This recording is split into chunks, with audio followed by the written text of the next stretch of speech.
programa Mesa de Negócios de hoje traz informações sobre logística internacional, especialmente no aspecto ligado ao transporte terrestre. Aqui eu estou em uma área de manobra, viu gente? Uma área de operação. Essas caixas estão aqui prontas para serem embarcadas para outros países. Esse caminhão aqui, por exemplo, já está com um container cheio com destino a algum porto brasileiro, que daí ele vai ser direcionado para os consumidores de outros países. A gente vai te contar alguns desafios que as empresas desse setor estão vivendo, especialmente nesse retorno da pandemia, que ainda traz uma certa instabilidade para o setor produtivo, mas também, especialmente, a alta dos combustíveis, que encarece o transporte terrestre. E tem ainda as condições das estradas brasileiras, que também afetam o chamado custo Brasil, que interfere diretamente na lucratividade das empresas, porque o custo aumenta. Todos esses detalhes você acompanha agora no programa Mesa de Negócios.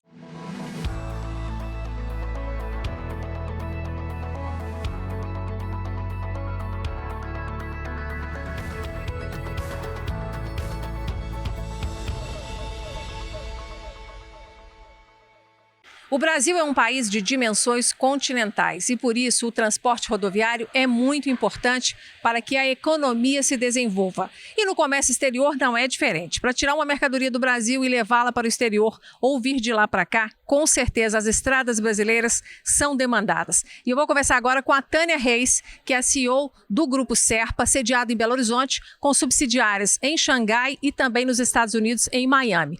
Tânia, hoje, falando do transporte rodoviário, qual é o maior problema que você percebe no Brasil? O maior problema é na infraestrutura. Os custos são altíssimos, principalmente no pedágio, e isso acaba inviabilizando um frete competitivo. Tânia, em relação às condições das rodovias brasileiras, qual é o principal desafio que vocês enfrentam hoje? A infraestrutura das estradas ainda é muito precária. Hoje nós temos uma situação que é gravíssima, que é a questão dos buracos devido às chuvas. Então acaba isso sendo um transtorno na hora de precificar o custo de um frete rodoviário. Eu imagino que às vezes um tempo que foi calculado para um trajeto de um caminhão vai aumentar porque ele teve que ficar parado, às vezes num trajeto pare e siga, ou então teve que andar mais devagar para evitar buracos. Isso inviabiliza de você acertar no preço do serviço, né?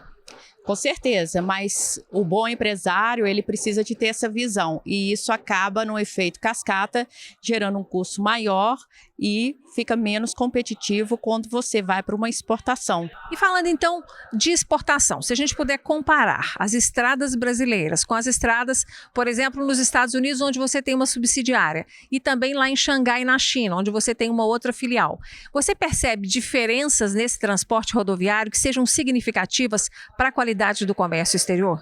Em relação aos Estados Unidos, Inácia, existe um controle no peso das cargas e isso garante a conservação das estradas além dos caminhões, porque isso vai refletir com certeza no final dos custos. E na China, você observa uma diferença em relação ao transporte rodoviário brasileiro também? Não tenha dúvida. Esses países, eles estão muito avançados na infraestrutura, porque eles pensam muito na exportação e para aumentar a exportação é importantíssimo a infraestrutura do país.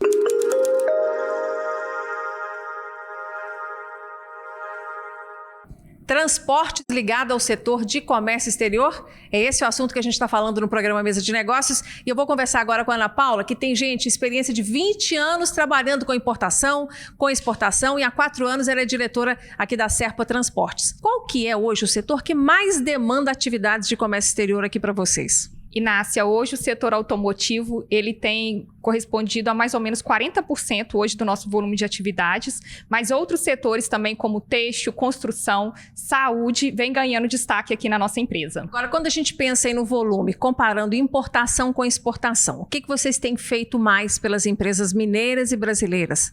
Hoje, aqui na empresa, as importações correspondem a 80% do nosso volume de atividades, reflexo do nosso cenário de comércio exterior aqui no Brasil. Mas as exportações também têm uma importância muito grande no nosso processo, principalmente porque atuamos no início da cadeia logística e sabemos da responsabilidade de manter um produto e a qualidade até chegar ao cliente final. Ainda mais, né, Ana Paula, em um país continental como o Brasil, transporte ele é decisivo para garantir, inclusive, a lucratividade das empresas. E aí eu quero entender sobre o formato fato o modelo do veículo que melhor se adequa às necessidades dos seus clientes, né? Porque andando pelas rodovias brasileiras, com certeza você repara que tem modelos diferentes de caminhões, de carretas. Como é que você escolhe qual é o modelo certo do caminhão, da carreta, para atender aquela demanda, aquela encomenda daquele cliente? Aqui no Grupo Serpa hoje nós temos uma frota diversificada a fim de atender a necessidade pontual de cada cliente, que vai desde veículos porta-containers até veículos baús, siders, veículos utilitários. Então, dependendo da necessidade do cliente, conseguimos atender com o veículo apropriado. Mas a lógica é não deixar espaço sobrando dentro do veículo, né? O ideal é escolher um tamanho que comporte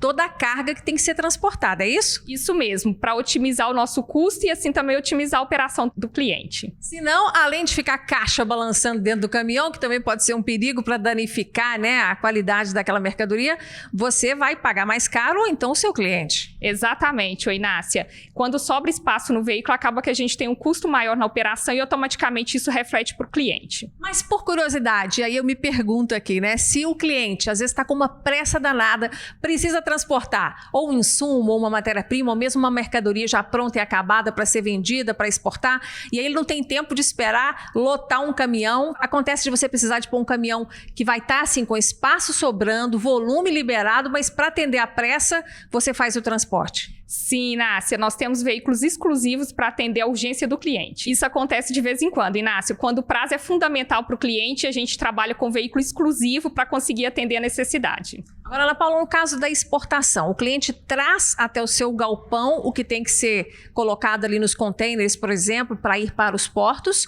ou você vai buscar até a fábrica do cliente? Inácia, hoje nós temos as duas situações aqui na empresa, mas a maioria dos clientes optam por contratar a Serpa Transporte desde o início do seu processo. Assim ele consegue focar na sua operação e deixa o transporte sobre a nossa responsabilidade. É aquela história, né, Ana Paula? Cada macaco no seu galho, cada um com a sua especialidade para gerar o melhor resultado, né? Isso aí, Inácia. Agora vamos pensar na questão do container, né? A gente vê carretas carregando container para lá, indo para os portos, voltando dos portos. Esse container, ele sempre é da transportadora ou ele é do cliente que, por exemplo, já está em um processo de exportação ou de importação, ele precisa investir em ter esse material lá dentro do galpão dele? Inácia, hoje os contêineres eles pertencem às empresas de navegação. Então, quando um cliente vai fazer uma exportação, a locação do contêiner é de responsabilidade do cliente, mas o contêiner pertence à empresa de navegação. Então, nós da Serpa vamos até o armazém do agente de navegação, buscamos o contêiner e levamos até o cliente para realizar a estufagem, se assim for necessário. Em outras situações, a gente leva o produto até um terminal mais próximo do porto e lá se realiza a estufagem do contêiner. E aí eu já estou pensando aqui na volta desse container, né, gente? E aí, Ana Paula, me diz aqui, o container saiu aqui de Betim, Minas Gerais, foi lá para a China, por exemplo. A volta dele não é problema seu, é problema do navegador que levou, né? No caso do navio. Isso mesmo, Inácia. O retorno do container para o Brasil é sob a responsabilidade da empresa de navegação.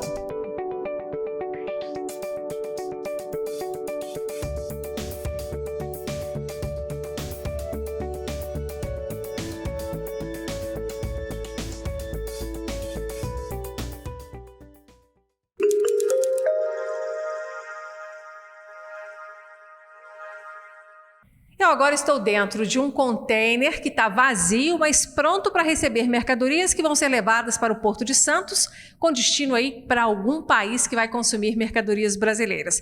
E este, gente, é um container especial para cargas secas. Mas tem outros tipos de container e a Cláudia que vai me explicar agora essa diferença. Quantos tipos existem, Cláudia? Temos bastante variedade. Existem os containers open tops, onde o teto é aberto para cargas que têm excesso de altura. Existem os containers flat rack, que eles não possuem laterais, eles têm somente o piso do container, são para cargas com excesso de dimensão. E existem também os containers refrigerados, que são para cargas que precisam de um controle de temperatura. Temos diversos tipos, né? Esses são os mais comuns. Gente, eu não sei se vocês já tiveram curiosidade em relação àquelas imagens que a gente costuma ver nos portos, ou mesmo por fotos na internet, de navios com aquele tanto de container empilhado, né? De vez em quando a gente ouve dizer que algum container caiu no mar. E aí, Cláudia, o prejuízo é para quem pagar? Por isso é importante a contratação de um seguro internacional. Geralmente, quando o container cai, no mar, né, o custo é rateado para todos os contêineres do navio, não somente para aquele que caiu em si dentro da água, mas é rateado para todos. Então, por isso a importância de um bom seguro internacional. Quando você fala da questão do seguro, todo container é obrigatório que ele tenha um seguro pago ou isso depende de quem está enviando? Se a pessoa achar que vale a pena um seguro, ela paga ou não? Ela tem que pagar obrigatoriamente? Na parte do transporte nacional, existe sim um seguro determinado por lei e é obrigatório seu recolhimento. Para o seguro internacional, fica a cargo do cliente se quer ou não contratar. O que você vê mais? Você vê empresas se arriscando quando deviam se proteger um pouco mais e proteger a sua carga? Eu acho que são mais cautelosos. A gente tem mais cargas protegidas do que desprotegidas. Então já existe uma visão de segurança por parte do importador ou exportador brasileiro? Com certeza, principalmente provocada também por uma questão de segurança do nosso país, né? A gente atravessa um momento difícil e a segurança do país às vezes é um pouco questionada. E isso acho que os clientes ficam com um pouco de receio. E aí a gente já não está falando mais de um problema que possa acontecer em alto mar, mas de algum roubo de mercadoria ou algum desvio de mercadoria, por exemplo, no modal terrestre. Perfeitamente, que é onde temos o seguro de recolhimento obrigatório.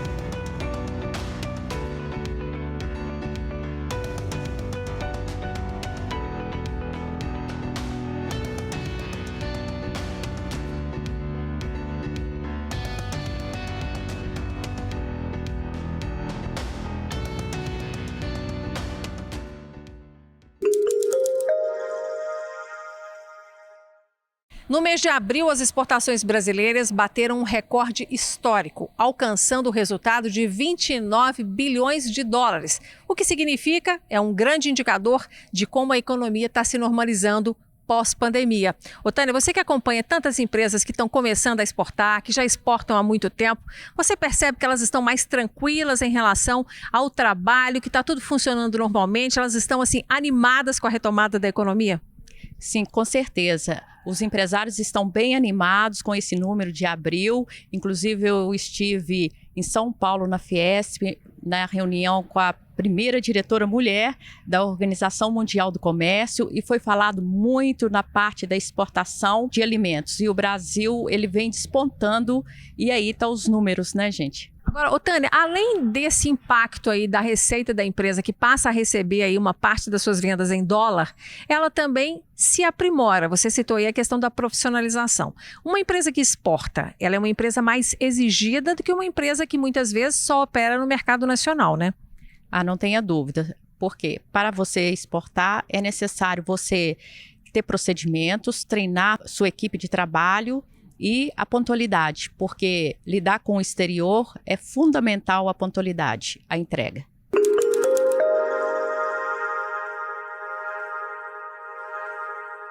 Um dos pontos fracos das empresas brasileiras no que diz respeito à competitividade é o chamado custo Brasil.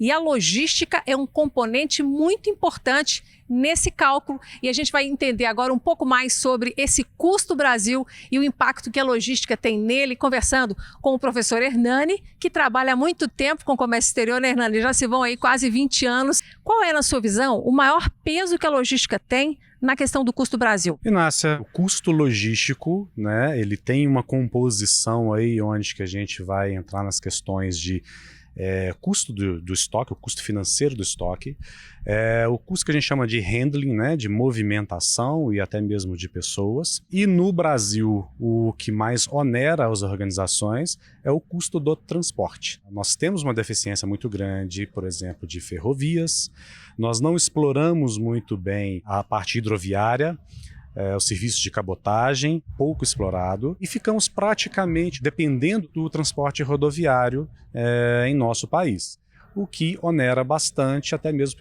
pelo custo de manutenção das rodovias, dos próprios equipamentos. Ele pode onerar bastante, né, o custo do produto final para o consumidor. E atualmente há um outro agravante, né, o valor do combustível que está cada vez mais pesando, né, para as transportadoras, e isso com certeza vai para o consumidor final. E para a empresa que cuida do transporte, para a empresa que depende de fazer esse traslado de mercadorias ou de insumos e matérias-primas, como é que ela consegue agregar na sua previsão de custo essa possibilidade de aumento do combustível que pode acabar com o lucro daquela operação, né? Infelizmente, o que estamos assistindo atualmente é muitas empresas saindo do mercado, né, porque não está conseguindo acompanhar este aumento do combustível. Então, este custo ele vai virando como se fosse uma bola de neve, um efeito dominó, um efeito cascata.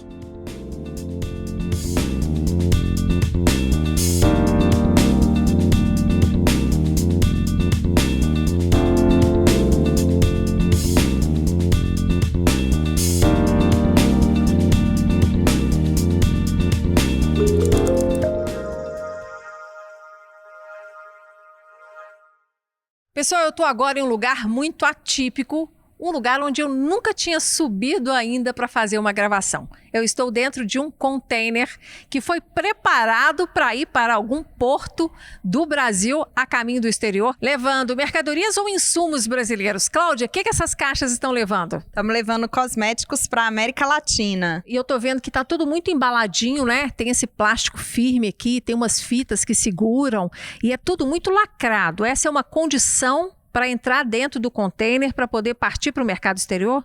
Isso faz parte de um processo de segurança para a carga, né? No marítimo ela sofre movimentação, então a embalagem é de suma importância para que a carga chegue lá sem nenhum tipo de problema. Gente, esse processo de colocar a carga dentro de um container se chama ovação. E aí tem a desova, que é quando o container chega no seu destino e aí tudo que está aqui dentro vai sair.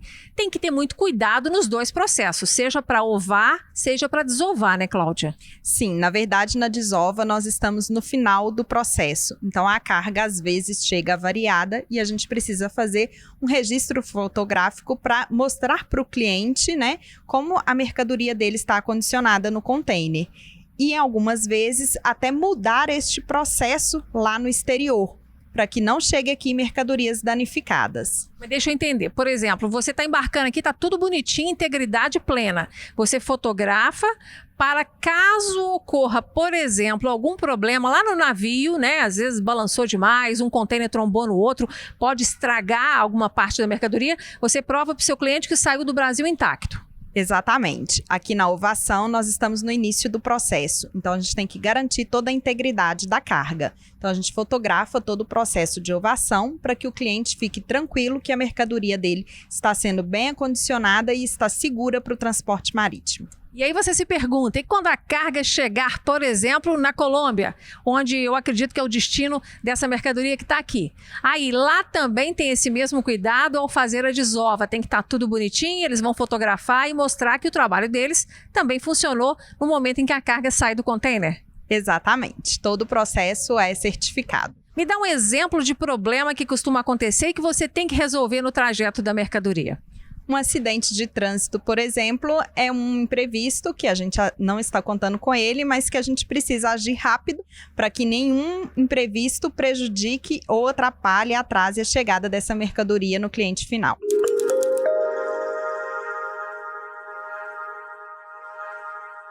A pandemia afetou o ritmo de produção de vários setores da economia brasileira e economia mundial. E nos últimos meses, essa produção vem sendo retomada com a chegada, por exemplo, de insumos e de matérias-primas de outros países, dos quais as indústrias brasileiras muitas vezes são dependentes. E eu vou entender agora um pouquinho da experiência aqui do Hernani, que está sendo entrevistado por nós aqui hoje no Mesa de Negócios e que entende muito de logística e que também atua junto a uma indústria automotiva. O Hernani, vocês estão conseguindo normalizar os estoques já? Então, Inácia, realmente a pandemia, né, aí mais de 2 anos, ela agravou de forma severa os custos das organizações, né? Por quê?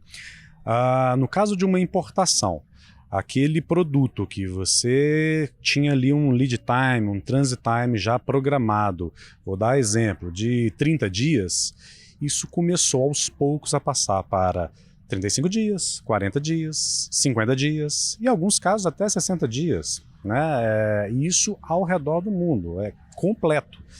Estão todos os portos com muita dificuldade do retorno de containers, todos os portos tendo muito gargalos, onde que as operações, as escalas dos navios, que acontecesse que eles atrasassem. As organizações, principalmente falando do setor automotivo, o que foi obrigado a fazer? Aumentar o estoque, porque ele aumentar a cobertura de estoque dele para suportar esses atrasos. Neste ano já de 2022, a gente vê uma sensível melhora. Então as organizações elas começam a ver um certo movimento onde uma regularidade maior dos navios, dos agentes de cargas, onde está conseguindo reduzir um pouco. Mas logo agora, um alerta na China. Então, China já teve lockdown nos portos de Xangai, em vários outros portos da China, que já começou a gerar um certo temor no mercado.